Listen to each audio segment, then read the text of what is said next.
What is going on, everybody? Welcome into the Fantasy Alarm live stream. That's right, Fantasy Alarm Sports Talk. I'm Howard Bender. With me here, of course, Adam Ronis. It is time to get down and dirty with Week 10 and previewing the NFL games for this Sunday. Adam, big week here for a lot of people, both in fantasy and DFS. Playoffs on the line here. How you feeling about this weekend's games? Yeah, I mean, a lot of teams are 5-4, 4-5. I know in a lot of my leagues, it's kind of bunched up. You see like four teams at 5-4, four teams at 4-5. So this is a big week. We still have 4 weeks left for most leagues to get into the playoffs. But anytime you can get a win, you got to get it. This week though is tough at the running back position. I know we spoke about it earlier in the week, and we talked about it on the Ante Up podcast, and we've gotten some clarification today with some players being ruled out, but still a lot of backfields where it's cloudy. And perfect example was last night with the Colts. They went with the hot hand. It was Nyheim Hines, probably not starting in a lot of leagues. And that could happen for a few teams this week. Big letdown seeing Jordan Wilkins get stuffed at the goal line like that, right? Oh, almost, yeah. almost as depressing as watching Jacoby Brissett come in and poach the one touchdown run that Phillip Rivers could have had for the season. Unbelievable, man. But that's the way it went. Good thing, though, Michael Pittman. So a nice game from him. Sure. Figured that would happen at some point as he gets healthier. And I think he's clearly the guy to own in that receiving corps. I think the most important thing that we should remember is that on SiriusXM Fantasy Sports Radio, one Howard Bender guaranteed a Colts defensive touchdown while also taking the Colts, laying the points, and winning a bet against one Jim Bowden, who now has to wear whatever New York Jets hat I send him, and then he's got to actually post that picture on social media. That's not bad. I mean, unless does he despise the Jets? He absolutely despises the Jets. Oh, okay. But let me tell you something. I started sending him pictures last night of different Jet hats that he's going to wear. Just imagine this, Adam. The ginormous, oversized green foam cowboy hat that says Jets across the top. I didn't realize he despised the Jets, so that is pretty bad for him. Yeah, I think he despises everybody who's not the Cowboys is really what it comes down to. Oh, okay.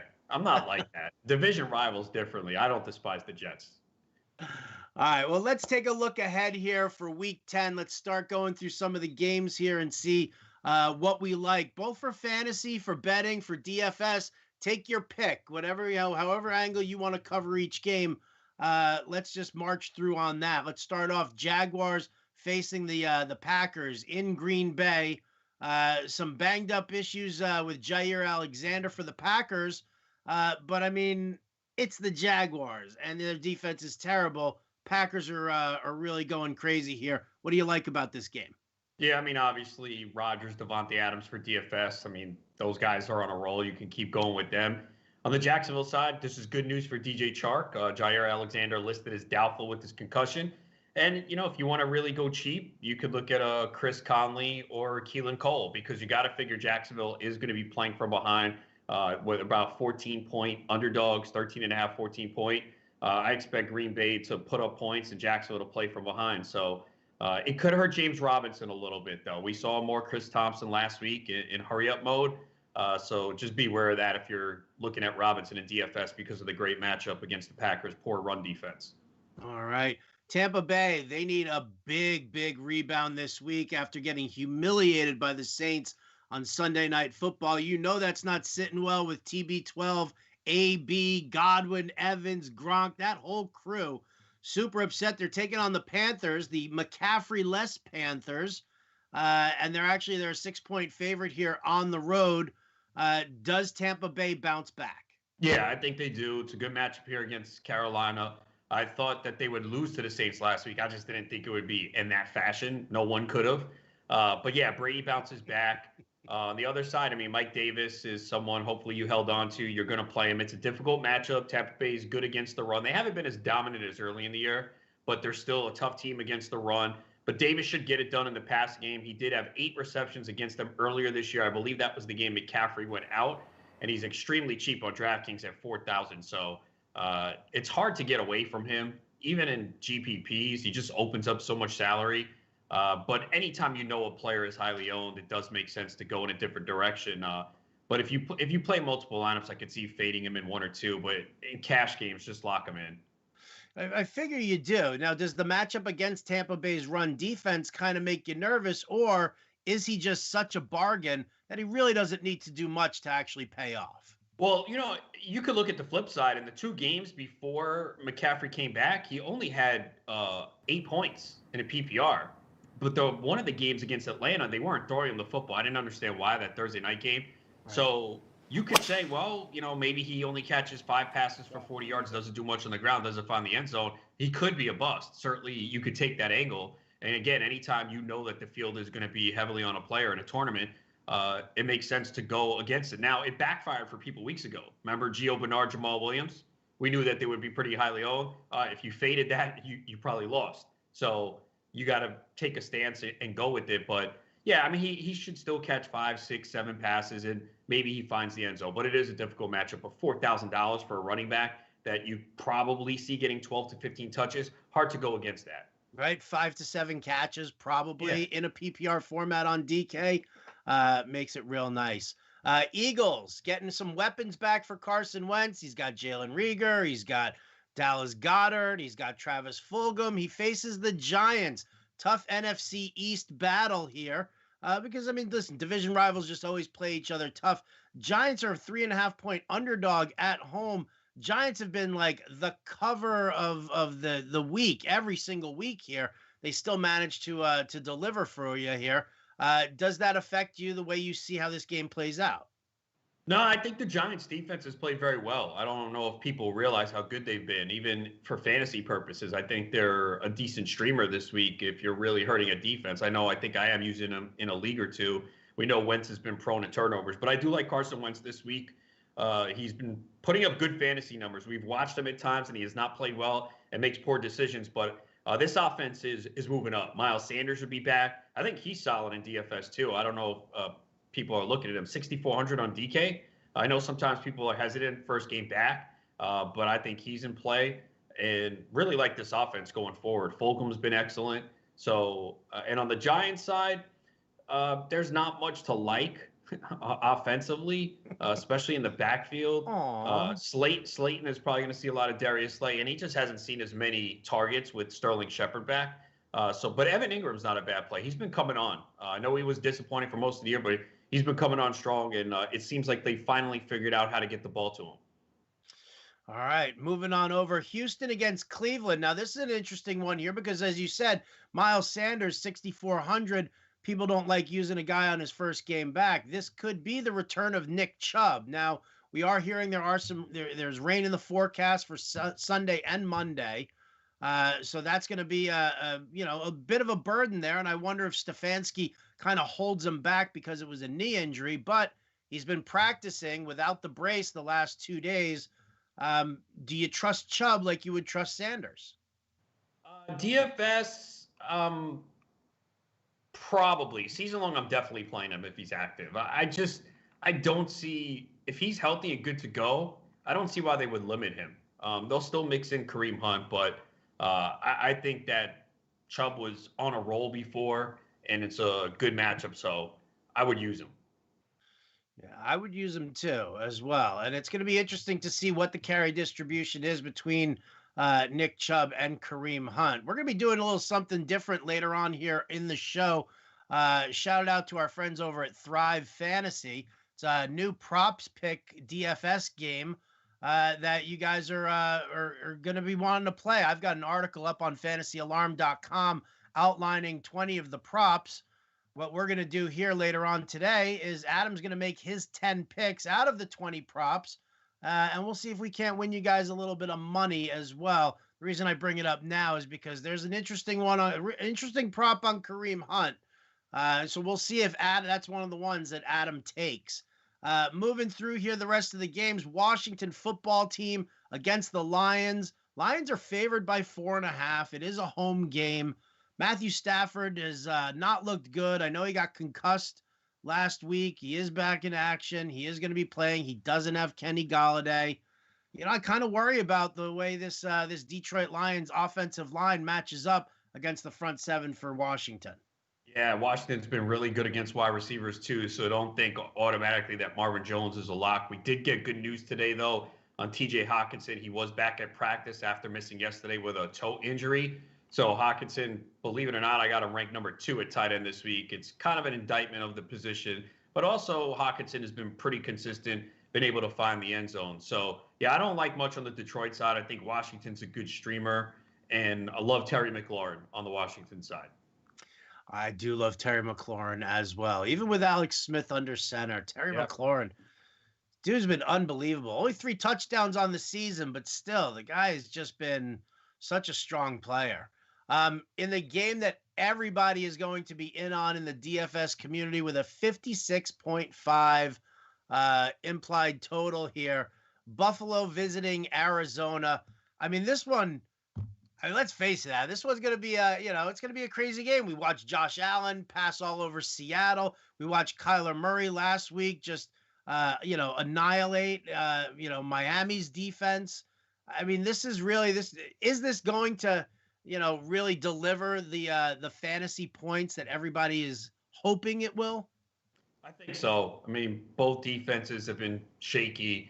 Buffalo, we thought going into the year was going to be pretty good. They haven't been. Kyler Murray's been unbelievable this year. It absolutely sucks to not have him on one fantasy team. I'm absolutely jealous of everyone. Wait, you don't have him on any? How many? Wait. How many leagues are you in? 13 redraft.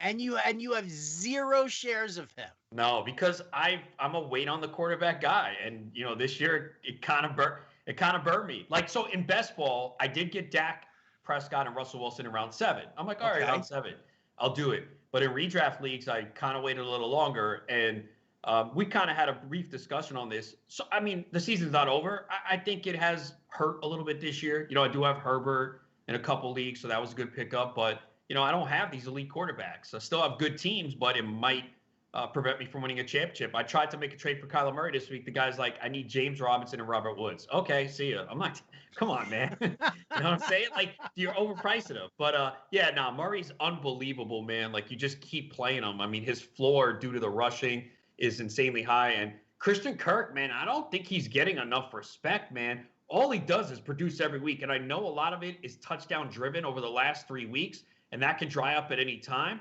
But when they take shots deep, it's Kirk. And we know Tre'Davious White will I don't know if he'll shadow Hopkins all the time, but he'll probably be on him. But Christian Kirk's a guy that I feel like has got to move up the rankings.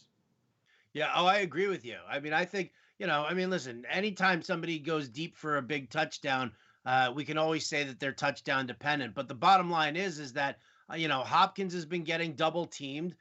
They've really focused in on him. That's opening up for Christian Kirk. And, Murray has definitely improved on his passing in order to hit Christian Kirk down the field. I wasn't in on him, coming into the season either. But, after watching a number of games and really seeing, the routes that he's running and how they're utilizing him, I've definitely gotten a lot more bullish on utilizing Kirk. I mean, I'm just...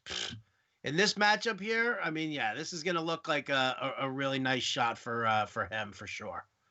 Definitely. Chargers Dolphins. This is an interesting one here. So I'll throw some stats. I think I texted you the stat. Rookie quarterbacks from California teams are 113-1 when they play in the Eastern time zone since 1970. The last one to do it was Jim Everett in 1986. Miami's defense obviously surging. We're always waiting to see whether or not Herbert is going to, have that rookie game where he kind of stumbles. But Miami now also dealing with the fact that Kyle Van Noy and who's the defensive lineman, Wilkins, are both on the COVID list. That takes a big chunk out of the heart of the Miami defense. Yeah, look, I think Herbert, don't love him for DFS this week because this is a tough matchup. Miami's D is playing well, but in season-long league, he's still a QB1 for me. I have him in 2 leagues. I'm playing him. I understand it could be a week where he has 240, 250 yards, maybe only 2 touchdowns, but he keeps producing. So there's no defenses in the NFL that I'm just absolutely terrified of right now, as good as Pittsburgh and Baltimore. We've seen those teams give up production, and Miami's not in that class. So I'm going to continue to start Herbert. But in DFS, there's salary and there's other options. So I wouldn't put him as a, target this week in this matchup. Keenan Allen, money in the bank, keep playing him. As far as the Chargers backfield, man, I'm avoiding, man. Someone asked me today, Kelly or Balaj. I said neither, man. Like, we just don't know. It could be Tremaine Pope. He's the guy I have ranked highest right now, but I don't feel confident in any of these guys. Justin Jackson officially ruled out. And the same thing with the Miami backfield. Matt Breida could be back. DeAndre Washington could be playing. So I'm avoiding both those backfields. Yeah, well, Kalen Balaj sent back to the practice squad, actually. They brought him up. They're activating him, though. I heard that they were going to activate him if Jackson wasn't going to be healthy. Yeah, so Jackson's officially out. Oh, gross. Unbelievable. But getting back to that quarterback part, I want to take a quick phone call here, Adam. You ready? Ring, ring, Yeah. ring, ring, ring, ring. Hello. Yeah, hi. Am I on the air? Yes, you are. Ask your question. We're running out of time. Hi, Adam. Long-time listener, first-time caller here. I got a QB situation. I'm wondering if you could help me out. Sure. What is it? Right? This is the way the callers act. Justin Herbert or Lamar Jackson this week? Who do I start?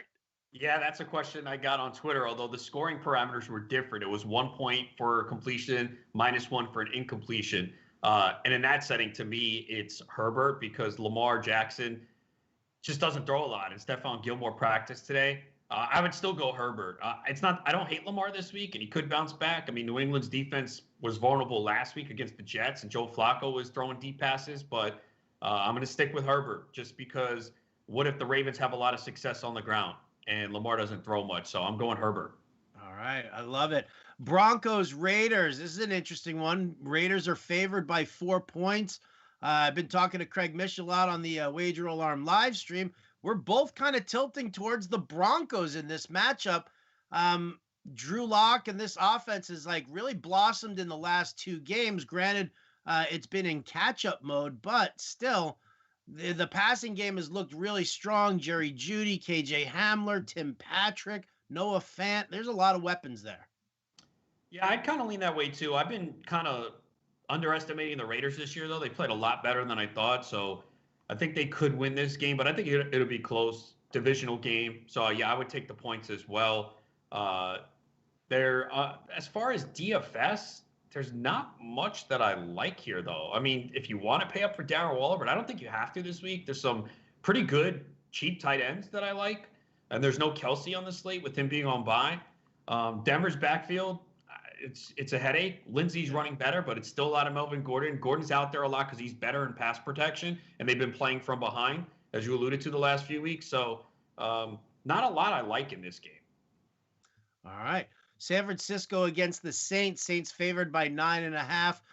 Matt Mayoko of NBC Bay Area said that he expects to see a lot of work for Jerick McKinnon, which immediately makes me push my chips all in on JaMychal Hasty now.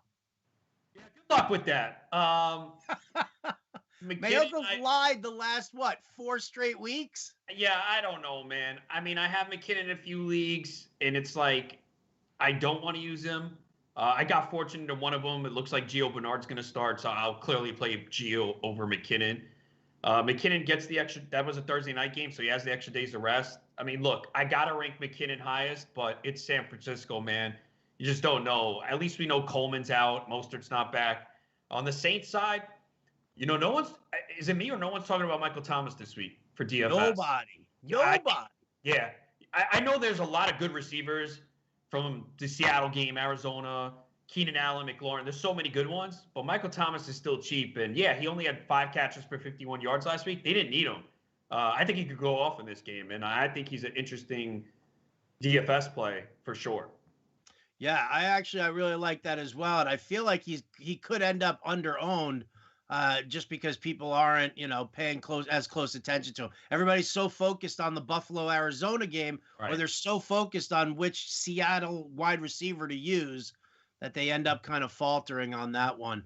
All right, speaking of Seattle against the Rams, Seattle's an underdog by 1.5. The game is in Los Angeles. A lot of people are loving on Cooper Kupp, kind of loving on Robert Woods here. Yeah, I like both of them. I mean, I think Woods is a little bit cheaper on DraftKings. I think $300 cheaper. Yep. So I think both are in play. And if you really want to save money, Josh Reynolds. I mean, he's 3,500. He's been coming on 22 targets over the last 3 games, and you don't run on Seattle. Their defense is terrible. They're only allowing, I think, 3.5 yards per carry to running back, so it's not a good spot for the backfield. The only concern I have, because I think Goff obviously is a great streamer, the Seahawks have been blitzing more the last couple of weeks. Goff is not good under pressure, so that's just something to think about. But we got to go with what's been happening. And Seattle has given up the most fantasy points to quarterbacks. You can pass all over them. So, yeah, the Rams are in a good spot. Even Gerald Everett, if you want to go there at tight end. I know Higbee said his hand is finally feeling good after the bye, but it's Everett who's been getting more of the targets lately. So, yeah, the Rams are just going to be very popular for sure. Yeah, they're definitely. I got a lot of people talking about it. I put Jared Goff into the watch list, and kind of discussed him a little bit on the Fantasy Alarm Show. And there are a lot of people who have been burned by Jared Goff who are like, oh, in a smash spot, he always sucks. So I think that it's going to be an interesting GPP play that I think we can get away with without seeing huge ownership on him.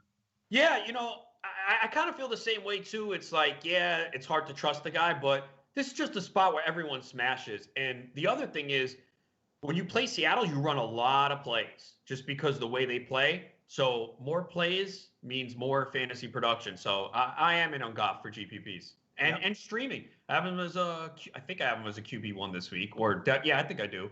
Yep, you do. And I love the Josh Reynolds call. Dan Malin hit me up with that when I added it into the watch list as well, because it was a name that I hadn't noticed. I was focusing so much on Woods and on Cup that I just kind of like bypassed that. So shout out to Dan Malin and to you for bringing it to the forefront here for everybody. Bengals Steelers. We have not received word yet as far as whether or not Big Ben is coming off the COVID reserve list. I haven't heard anything about any positive tests, which I guess is sort of helpful here. But, we saw Stafford not practice with the team, and he looked terrible when he first came back. So the question that I have here is, can we go all in on the Steelers -7 and utilize them in DFS going up against the Bengals in this matchup? Well, I like the Bengals in this game to cover, and I think they have a shot to win. They've only lost one game by more than 5 points this year. They've been very competitive. And the Steelers, kind of play down the level of competition at times. The question is, the Steelers' offensive line, can they hold up against that Steelers pressure? But I like the Bengals in this game. It looks like Roethlisberger is fine. I think Tomlin said he'll be going through a walkthrough. I don't know if it was today or tomorrow. So it sounds like all the tests have been good so far. But, season-long leagues, you're pretty much playing all the Pittsburgh receivers. They still like Deontay Johnson the best. He seems to get the most targets.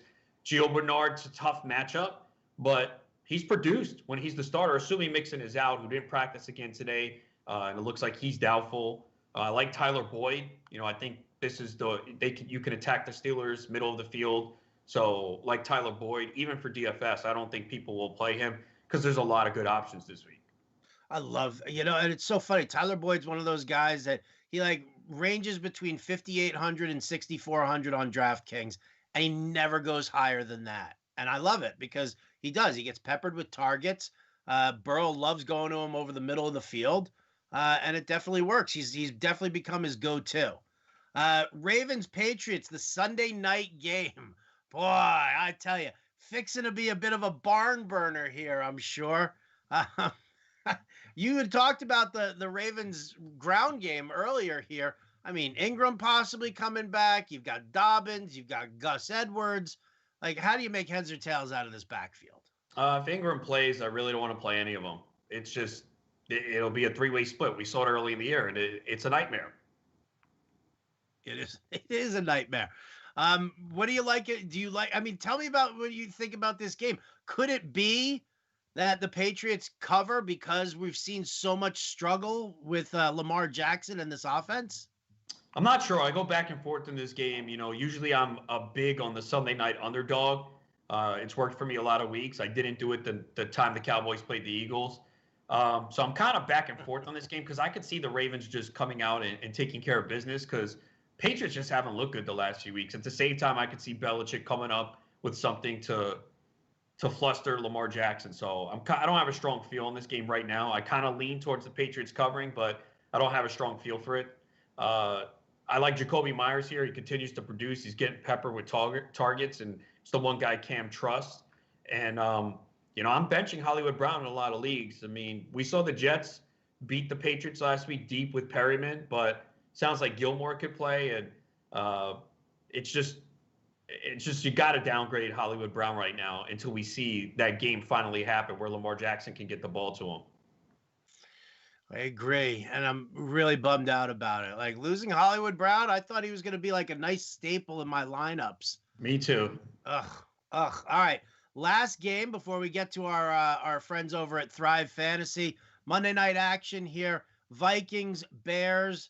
Bears are at home. They are the underdog. They are getting 3.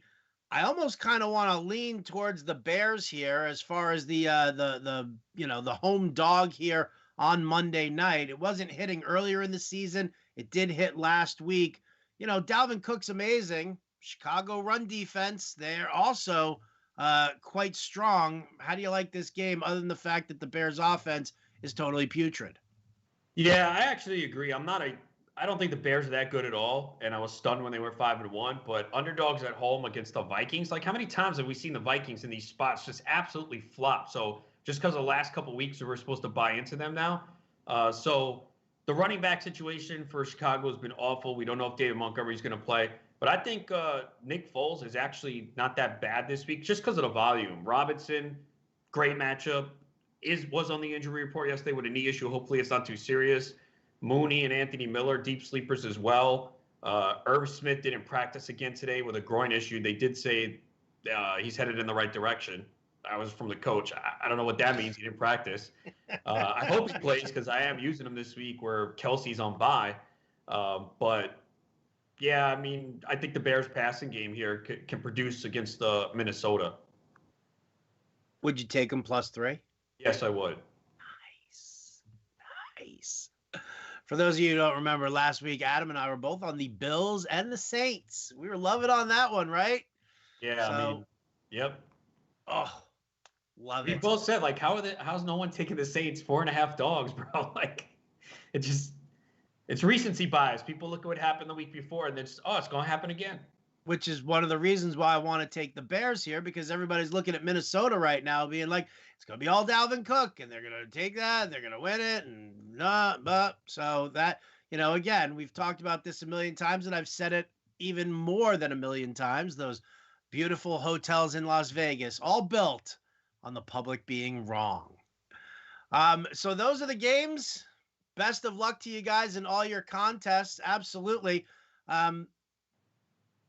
What we'd like to do right now is we'd like to bring you a brand new feature here on the on the Fantasy Alarm live streams and as part of our video series, introducing you to a new company called Thrive Fantasy. It's prop picks, over-unders.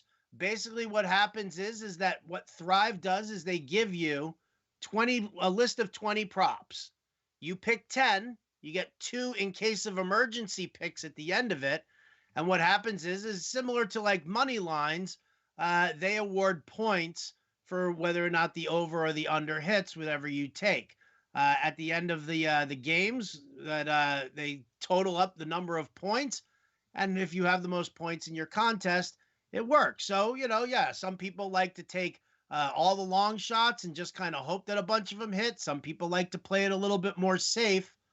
What we're going to do here is we jumped into the $5 rush, the NFL rush over at Thrive Fantasy. And you guys can go hit that over at fantasyalarm.com/thrive. I've got a list of all the props with my thoughts over at fantasyalarm.com right now.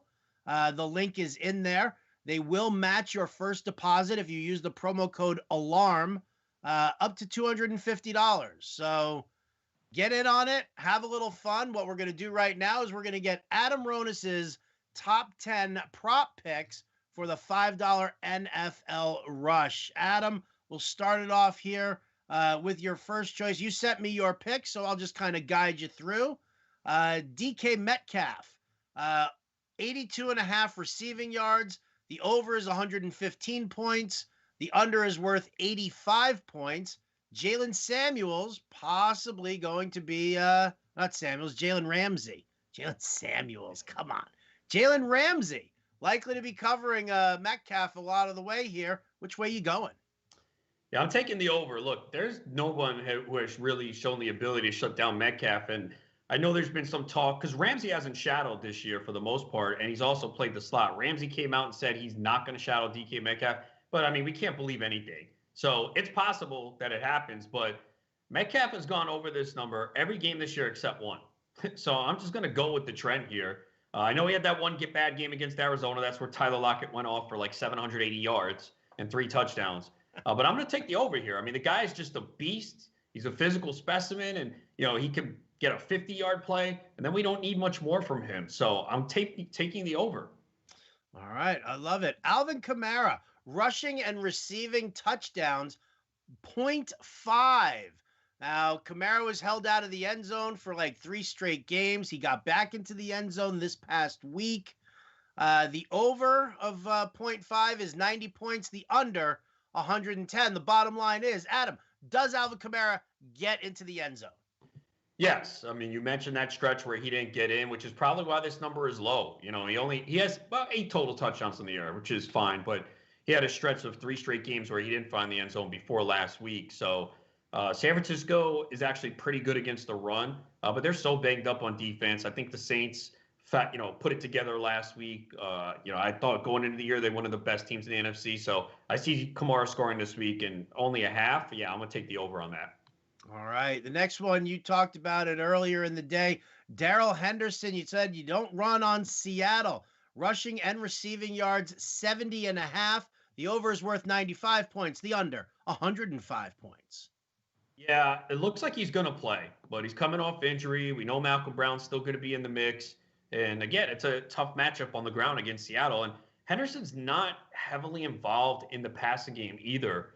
His highest receiving yardage this year was 40 yards. That was back in week 2. And we've seen games where he's had 11 yards, 13, 4. So he hasn't gone over this number many times. And, if they fall behind, maybe he's not in there as much. So I'm going to take the under on this. All right. Next prop that you like, Matthew Stafford, 0.5 interceptions. Now, we know that he's three picks in the last 2 games, going up against Washington here. Washington, who has 11 interceptions on the season right now. Over is not very valuable here at 75 points. The under at 125. Does Matthew Stafford throw a pick? Yeah, he does. Again, this Washington defense has been pretty good. They can apply some pressure, and Stafford's just not the same without Kenny Golladay, who was just ruled out. So I actually could see them playing from behind in this game. I'd take Washington with the points. And, Stafford's thrown an interception in every game except 2. And the game he didn't throw against was Atlanta, back when their defense wasn't what it was, and Arizona. So I see him throwing at least 1 pick this week. All right. The player you don't own in seasonal fantasy. Thanks you for want to. Right. Well, I like to twist the knife on you a little bit, Adam. It's just our way, isn't it? Kyler Murray, you want a piece of him in the prop picks here. Passing and rushing yards combined, 295.5. The over is 95 points. The under is 105 points. Which way is he going?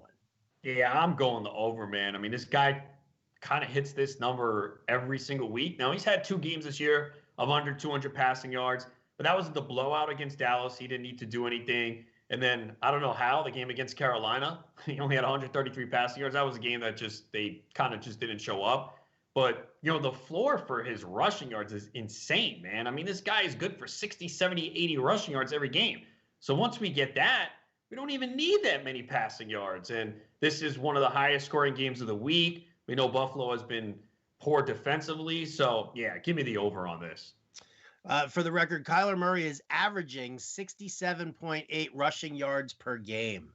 Per game. Crazy, man. And you just watch him, and it's just insane how quick he is and how difficult he is to tackle. Yeah, no doubt. No doubt. I like that pick. Drew Brees is your next prop. 23.5 completions going up against San Francisco. The over and the under, both the same here, 100 points. Yeah, I like the over here. We know Breeze, a lot of short passes, not much deep. A lot of short passes to Kamara, to Michael Thomas. They have those kind of long drives. It's not a big play offense. He's gone over this number every game this year except two. With Michael Thomas back, that certainly helps him. And San Francisco, again, has been still pretty solid against the run. And it's not like Kamara's a guy that they're going to give 20 carries to. They just don't do that. And that's why you see Murray mixed in. But yeah, give me the over on this one. All right, you're sticking with the quarterbacks here. Deshaun Watson going up against Cleveland. Passing touchdowns, it's 1.5. Now, there is rain in the forecast here.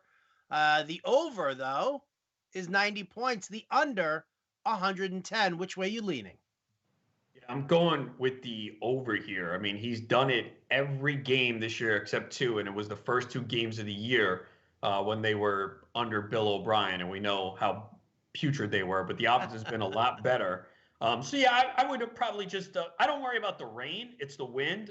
So I would check back if you're playing this to make sure it's not too bad. But even so, I don't expect it. It's not like that they're going to run heavy in this game with Duke Johnson. Duke Johnson's not a guy they're going to give 20 carries to. And this offense has been clicking. Brandon Cooks has been coming on. So I'm going to take the over. It's only 1.5, man, and 2 touchdowns for Watson should be good to go.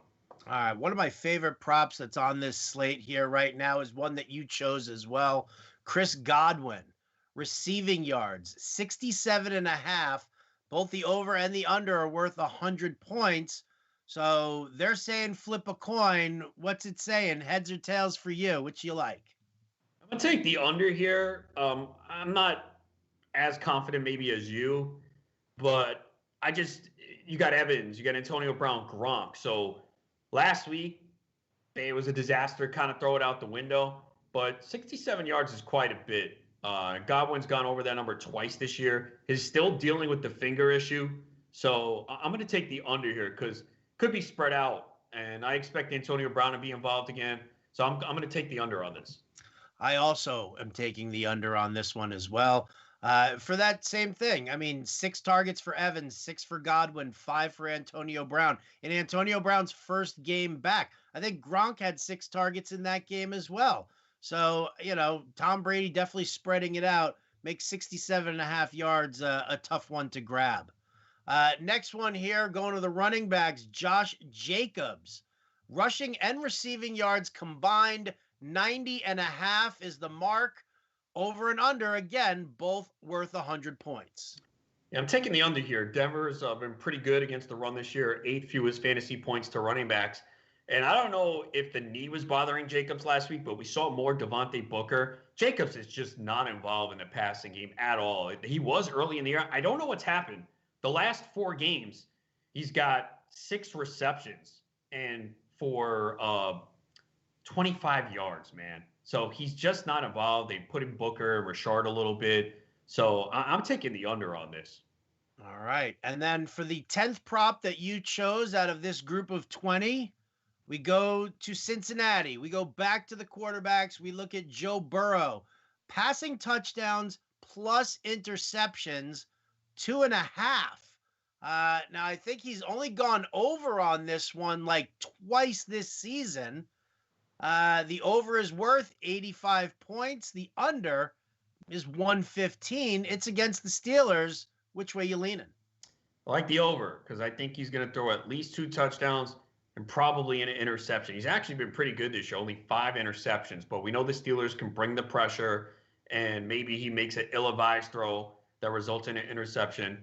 But I see him getting at least 2 touchdowns. Again, the way to attack the Steelers is through the air. They have been very good against the pass. It's not like that's a weakness for them. It's just they've been much better against the run. And looks like Gio Bernard's going to start this week. But I think Burrow's going to be solid in this game. Like I said, I think Cincinnati keeps this game close.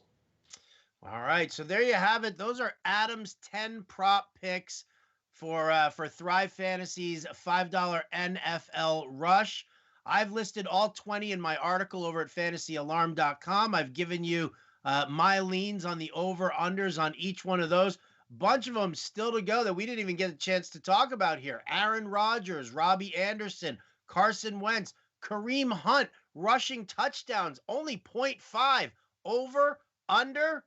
Well, you'll just have to wait and see. You'll check out the article over at fantasyalarm.com. Get involved over at Thrive Fantasy. Go to fantasyalarm.com/thrive. Sign up. Match your first deposit up to $250. Use that promo code ALARM, ALARM. Make a little money on it, baby. You're going to have a great time doing it. I already am. So for Adam Ronis, I'm Howard Bender. Enjoy the games this weekend. We'll catch you next time.